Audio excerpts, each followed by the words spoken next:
My dogs love their bacon, but I don't know if they love it as much as we security professionals love our logs.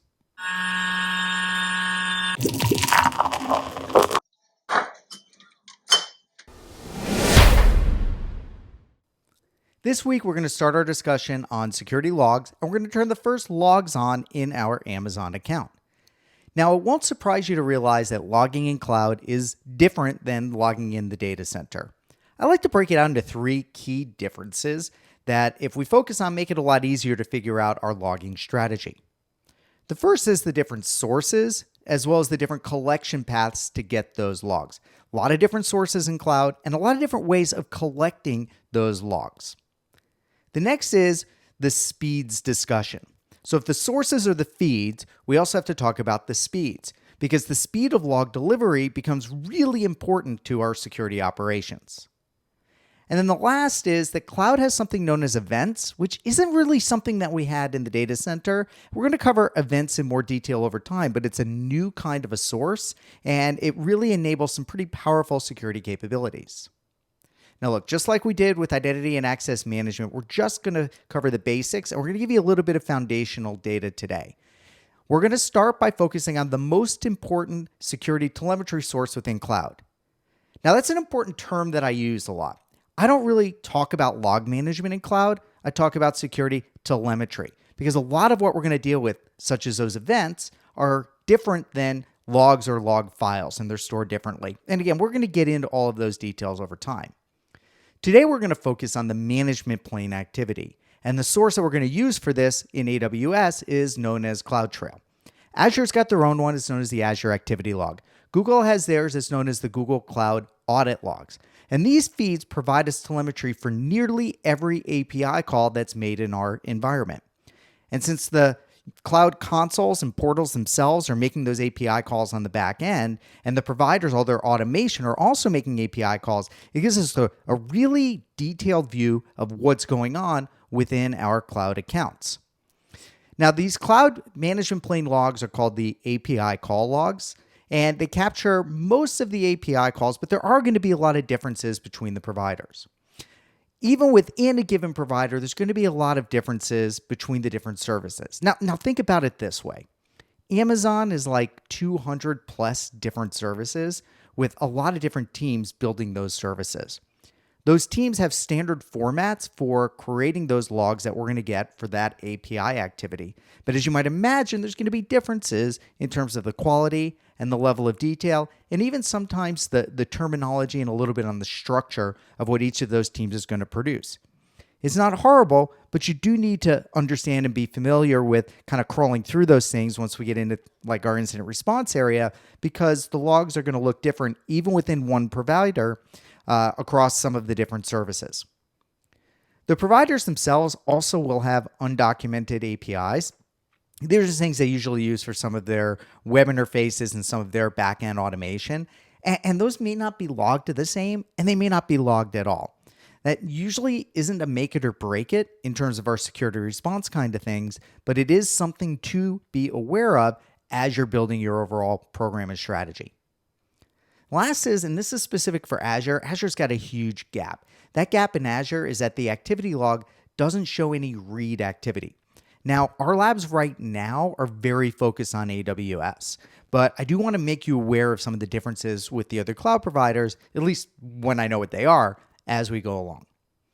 Now, I am old enough to remember that when we didn't have any of these kind of log sources at all within cloud, we had basically nothing except the logs on the virtual machines. Also, I don't think we had indoor plumbing. It was awkward. Now, we didn't have that management plane telemetry, which made it really hard from a security standpoint to really build any kind of investigation, response, and alerting kinds of capabilities. But we have it now, and it's great. And in a lot of ways, it's going to be better than what we get in a data center. Because with these cloud management plane logs, we have one source to get nearly all administrative activity for our cloud platform, which is effectively an independent data center. So it's a really cool advantage, and I think it has some very practical benefits to us as security professionals. But again, we have to understand our fees, we have to understand our speeds, and kind of the different sources that we have access to. I'm going to skip the history lesson, but there's a few points to understand before we get into the details of CloudTrail itself in the lab that we're going to do. Management plane activity is one source of security telemetry. There's a lot more. So don't think that what we're doing today covers everything you need to know. We're going to have a lot of labs. In fact, I believe our next lab, we're going to spend time with a different source of security telemetry. Nearly every service in cloud produces some level of telemetry as either log files or events. Remember, I mentioned we're going to get into events later, but you can kind of think of events as a stream of activity that isn't necessarily saved down to a file, but if you write some rules around it, you can tap into it and extract the information you want. So again, events is going to complicate things at this point to keep ourselves to our 15 to 30 minute lab, but it is really important. We're going to have a whole bunch of labs on events down the road. And the last thing is these are only the API activity of the management plane. Individual services and interactions with other things in the cloud are going to have other kinds of maybe even API calls or other ways of interacting with them over network interfaces or server level activity. We're not going to see any of that. We're just focused on the core management plane activity. And one of the things about the various sources, the feeds that we'll cover later, is those start giving us more insight into those other areas and those other services that we're going to talk about. As I mentioned, the management plane logs in Amazon are known as CloudTrail. So let's jump into CloudTrail itself and talk about some of the details. Now, first, a few key points of understanding how CloudTrail works. The first is that it's actually always running in your account. And it's keeping up to 90 days of activity that you can access via API or the console. But for us in security, that's not good enough. We need to have these files saved down someplace so that we can go ahead and review them and build our threat intelligence and build our alerts and our threat detectors around it. So don't rely on just the fact that CloudTrail is always running and gives you 90 days. If you go through the actions we're going to do in this lab, we're going to set it up so you actually have those saved someplace so you can perform real analysis of it. Now, CloudTrail runs in every account of every region in AWS, but it's not a centralized feed. I'm going to diagram this out in just a second here. Technically, you need to turn it on in every account you have and in every region of every account, but there's some ways within the console you can just kind of do that automatically and deploy that so that you get full coverage of what you want. This is what's known as an all regions trail. Now, it's a little weird the way it gets set up. There's an intricacy about it that we're going to cover in just a moment. The other thing within CloudTrail is that there's what's known as management events and data events. The management events are the core management plane activity, and that's like if you go to launch an instance or if you go to turn on a message queue, things like that. There's also data events.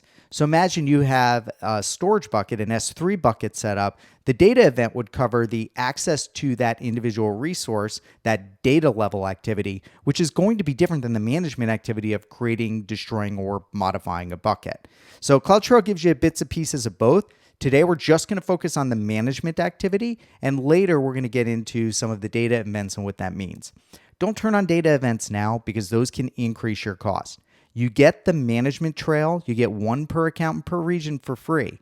But once you start turning on data events, there's extra charges for those data events. And the other part of that is while the trail is free, the storage isn't. So we're going to store these in S3 buckets. Everything we're going to do within this lab will kind of keep you at the free tier level, so you shouldn't see any charges. But over time, if you're doing this over a year or two, you're going to start seeing those charges creep up a little bit. It's not a problem. It's usually not enough to matter, but I just want to warn you that there may be some charges associated with your account. Also, CloudTrail actually, when you turn it on, is able to create events and capture events themselves. We're going to be able to tap into that when we do some of our real-time automation and real-time alerting that we'll get into later. And the last important point is, look, turn on CloudTrail for every account and every region the way we're going to do it today within your environment before you start doing anything. That's one of the reasons this lab is so early before we launch our first virtual machine or configure any of our services. You want to nail your identity management, and you want to make sure that you're collecting your security telemetry. So with that said, let's go ahead and I want to jump over to the whiteboard and I want to describe out a little bit how it works. Then we're going to jump into the console. We're going to turn it on. And it's only going to take us a few minutes for that part of the lab. Now, as I mentioned, within CloudTrail, you have your overall Amazon account. So we'll draw that out. And within that account, you have your regions. So let's go with US East 1, East 2, and West 2. That's just some shorthand for us while we're actually going through things today. Now, if we're going to log in today into US West 2, that's the account where I build all of these labs out of. And within US West 2, we're going to turn on CloudTrail, and we're going to turn on that all regions trail that I talked about. Now, what's interesting is once I set up that all regions trail, it doesn't mean that all of the logs are being collected by US West 2. Here's what it does.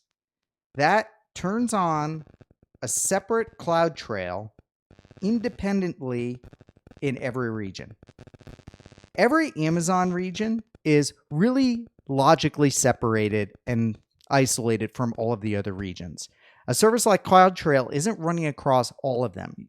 What happens when I turn on that all regions trail is that it's going to turn on an individual trail in each of those regions. But the magic is that all of those are going to save, when we configure this, to an S3 bucket. And so that all regions trail says, you know what? Send all of those logs to the same destination. Turn them all on across all of those regions automatically and have a consistent set of configuration settings across all of those individual trails.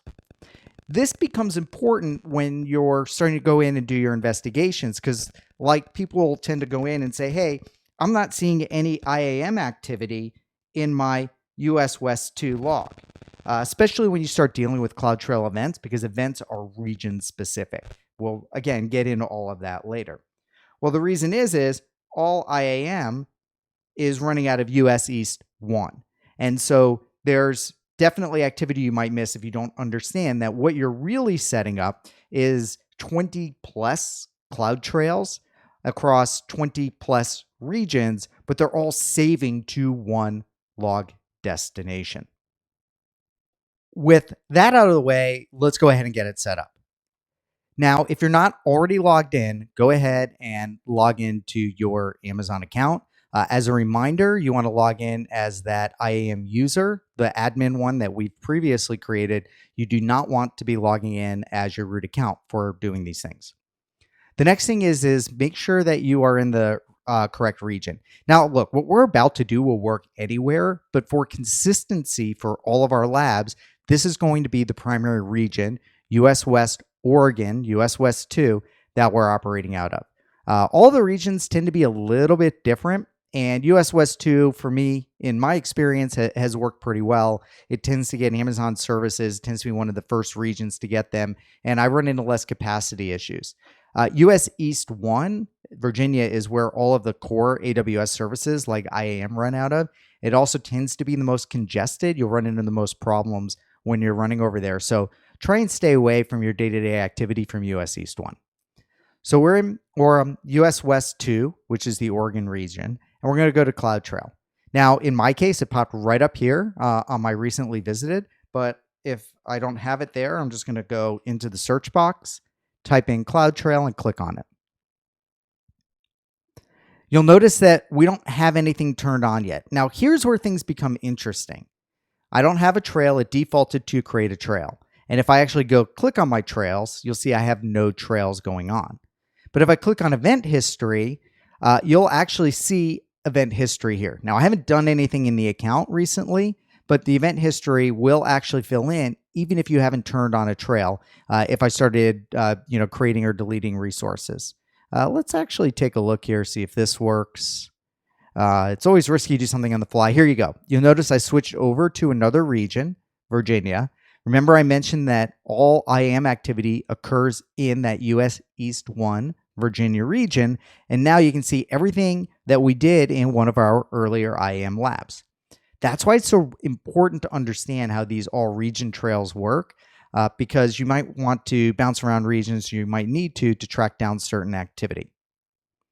So let's go into the trails itself, and let's start by creating our first trail. You notice there's a bunch of other features here. We won't talk about those today. We will get into those over time. Something else that I skipped over today is dealing with an Amazon organization. And that's when you set up an organization that has multiple accounts tied in together. You can set up an organization trail, and it's similar to the all regions trail in that it will now create a trail in every account in every region, but instead of saving it all to one S3 bucket just in in each individual account, it'll actually route all those logs to one centralized account, which is your organization management account. And we'll do a lot of that later as we get into AWS organizations. Today, we're just going to go ahead and click trail. Now, the first thing is the trail name. I just tend to leave it as the default management events. You can call it whatever you want, but that's the default that I tend to leave there. The next is we don't have any kind of an existing S3 bucket. These are clean accounts that we use for these labs. So I'm going to create a new S3 bucket, and there's no reason for me not to use the defaults for what we're going to go ahead and do today and within our future labs. Now, the next is, do I want to have it server-side encrypted with a KMS key?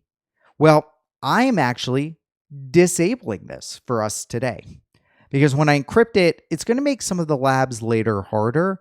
Also, I don't think it adds a whole lot to default encrypt all of those logs. Now, if you have a regulatory compliance requirement, certainly leave that on. But for my day-to-day use in working with these logs, I actually prefer to leave them unencrypted unless I have an environment where I have some reason to turn encryption on other than just the auditor made me turn it on. That said, I do enable log file validation. This is going to go ahead and actually do checksums of those logs and store those separately, because if we ever do need to perform forensics and do it in a legally valid way, it's important to have that validation turned on. This next one is for simple notification service. It's going to send a message out every time a new log file is saved. The way CloudTrail works is it's going to save down a log file about every 5 minutes. So there's always going to be about a 5-minute delay. Used to be longer, but they've done a really good job of kind of tightening down the delay. So you're looking at maybe 5-minute-old data and not 15-minute-old data. The SNS delivery is to help you know when to collect those files.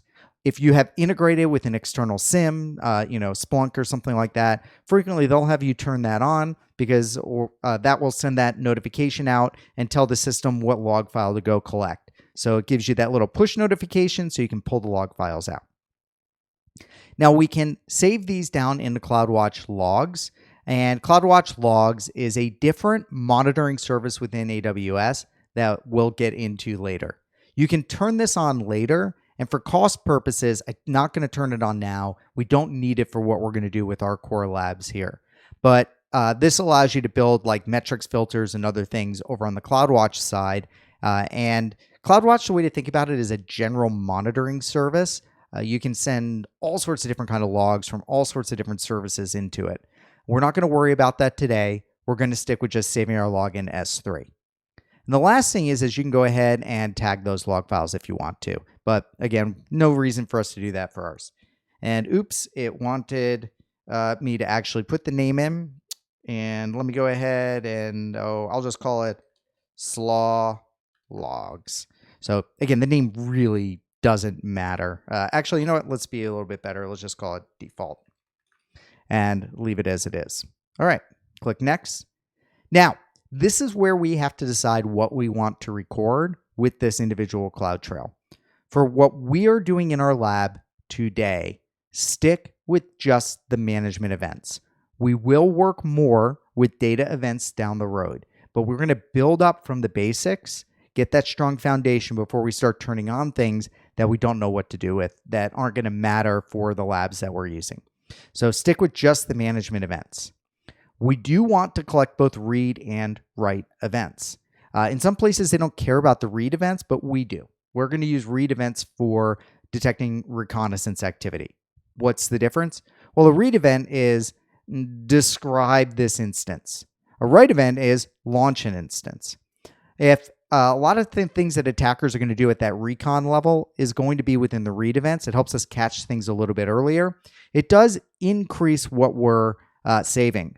It can potentially increase the cost and the file of the storage. But again, it says it right here, no charges to log management events on this trail because it's the first copy.